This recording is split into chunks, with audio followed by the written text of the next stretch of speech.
एक समय की बात है। श्यामू अपनी पत्नी सुनीता के साथ जबलपुर नामक गांव में रहता था। श्यामू का एक बेटा चिंटू भी था जो कि बहुत शरारती था। चिंटू की माँ एक बहुत कर्मठशील और जुझारू महिला थी। वह हमेशा कठिन परिश्रम करती रहती थी। श्यामू अपने खेतों में काम किया करता था। उसे खेत में काम करना काफी पसंद था। वह रोज खेत पर जाता था। श्यामू की पत्नी सुनीता एक सेठ के यहाँ पर उसके घर का काम करती थी।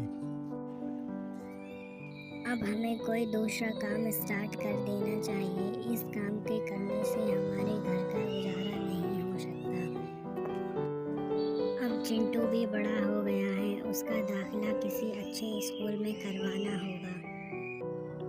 सुनीता, तुम तो जानती हो कि मेरे पास धन की बहुत कमी है, तो तुम ही कुछ कर लो और तुम किसी से पैसे उधार लेके अपना खुद का बिजनेस शुरू कर दो।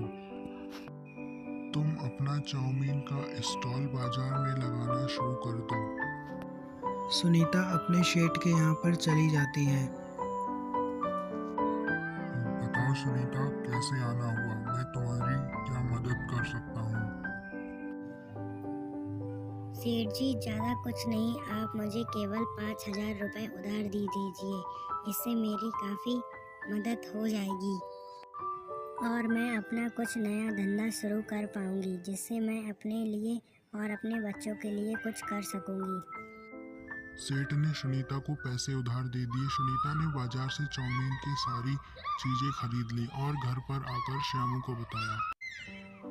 श्यामू, मैंने अपने यहाँ के सेठ से कुछ पैसे उधार ले लिए हैं और कह दिया है मैं थोड़े दिनों बाद उनको चुका दूंगी। अगले ही दिन से सुनीता ने बाजार में अपना चाउमीन का स्टॉल लगाना शुरू कर दिया था। सुनीता को चाउमीन काफी अच्छी बनानी आती थी। उसकी पहली ग्राहक एक छोटी सी लड़की थी जिसको उसकी चाउमीन काफी पसंद आती है। वह उसकी चाउमीन की काफी नामवरी भी करती है। सुनीता अब रोज ऐसा ही करती, रोज अपना स्टॉल लगाती थी और चाउमीन को बेचती थी।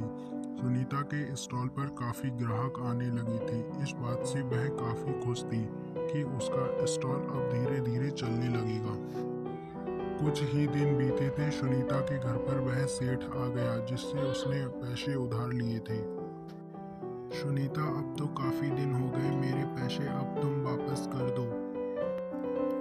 हाँ हाँ सेठ जी, मैं अब आपके पैसे वापस कर दूंगी जब आप मेरे घर पर आए हैं तो।